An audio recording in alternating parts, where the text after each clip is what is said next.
дар мавҷ барномаи иттилоотии хабар.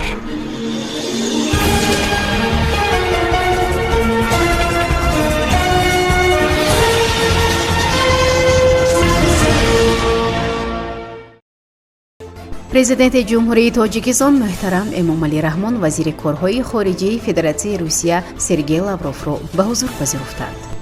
байни вазоратҳои корҳои дохилии тоҷикистон ва русия созишномаҳои нави ҳамкорӣ ба имзо расиданд. ба сарбози тоҷик ки ҳангоми муноқишаи марзӣ дар Исфара кушта шуд ордени шараф доданд. филми мустанади тоҷикон бо забонҳои тоҷикӣ, русӣ ва англизӣ таҳия мешавад. имрӯз ҳаво дар шаҳри Душанбе гармии ҳаво то 39 дараҷа гарм мешавад. асосгузори сулҳу ваҳдати миллӣ пешвои миллат президенти ҷумҳурии тоҷикистон муҳтарам Эмомалӣ Раҳмон вазири корҳои хориҷии федератсияи Россия Сергей Лавровро ки бо сафари расмӣ ба ҷумҳурии Тоҷикистон ташриф овардааст ба ҳузур пазируфтанд.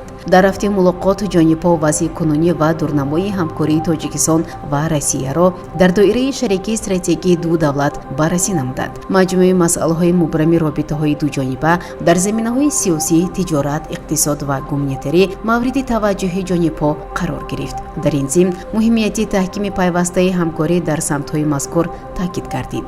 сарвари давлат муҳтарам Эмомалӣ Раҳмон раванди рушди бомароми муносибати ду кишварро дар ҳамаи самтҳои мавриди таваҷҷӯҳи муштарак тазаккур дода, аҳамияти таҳкиму тавсеяи робитаҳои дуҷониба дар соҳаҳои мухталифи иқтисод, маориф, муҳоҷират, инчунин ҳамкории байни минтақавиро бахусус таъкид намуданд. дар чорчӯби суҳбат атрофи масъалаҳои рӯзмарраи рӯзномаи байналмилалӣ ва минтақавӣ аз ҷумла қазияи Афғонистон мубодилаи афкор анҷом дода шуд. иттилоъ медиҳад Амид Ховар.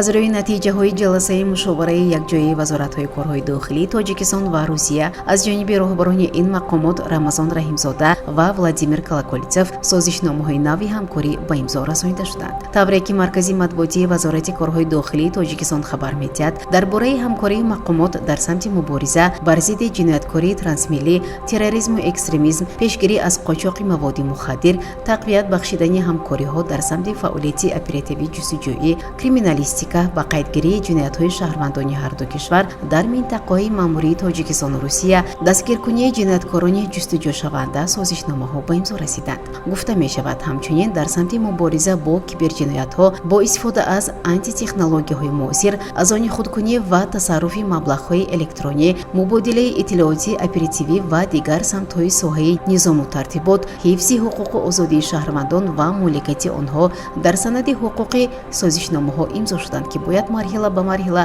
дар амал татбиқ шаванд.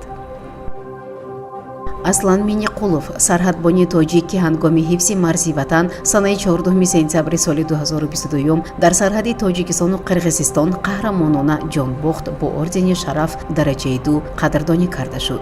генерал-майор Тӯрабек Назарзода, муовини фармондеҳи қӯшунҳои сарҳадии Кумитаи давлатии амнияти миллии ҷумҳурии Тоҷикистон зимни ҷаласаи тантанавӣ ки дар мактаби рақами 8 шаҳри Бохтар баргузор гардид, орденро ба модари Аслан Миниқулов тақдим намуд. дар ин бора маркази матбуоти раиси шаҳри Бухтар хабар медиҳад. ба иттилои манбаъ Тӯрабек Назарзода ҳангоми тақдими орден аз ҳамаи онҳое ки барои ҳифзи ватан ҷон бохтанд ёд карда, ба волидони онҳо барои тарбияи чунин фарзандони шуҷоъ миннатдорӣ намудааст. ёдовар мешавем ки муассисаи таҳсилоти миёнаи умумии рақами 8 шаҳри Бухтар ки шодравон Аслан Миниқулов онро хатм кардааст, ба номи ӯ гузошта шуд. муассисаи давлатии Тоҷикфилм доир ба таъриху фарҳанги халқи тоҷик ва саҳми тоҷикон дар рушди фарҳангу тамаддуни умумибашарӣ таҳия ва наворбардории филми мустанади тоҷиконро бо коргардонии Рустам Шоазимов оғоз намуда, наворбардорӣ, бандубаст, танзим, садогузориву оҳангсозии филмро идома медиҳад. дар ин хусус Амид Ховар бо истинод ба муассисаи давлатии Тоҷикфилм иттилоъ медиҳад. филм бо рақаму далелҳо саҳми миллати тоҷикро дар пайдоиш, рушд ва тавсеяи тамаддуни умуми ҷаҳонӣ дар пардаи синамо инъикос намуда, таърих ва фарҳанги оламшумули халқи тоҷикро рӯи сафҳаи синамо мунаққаш месозад.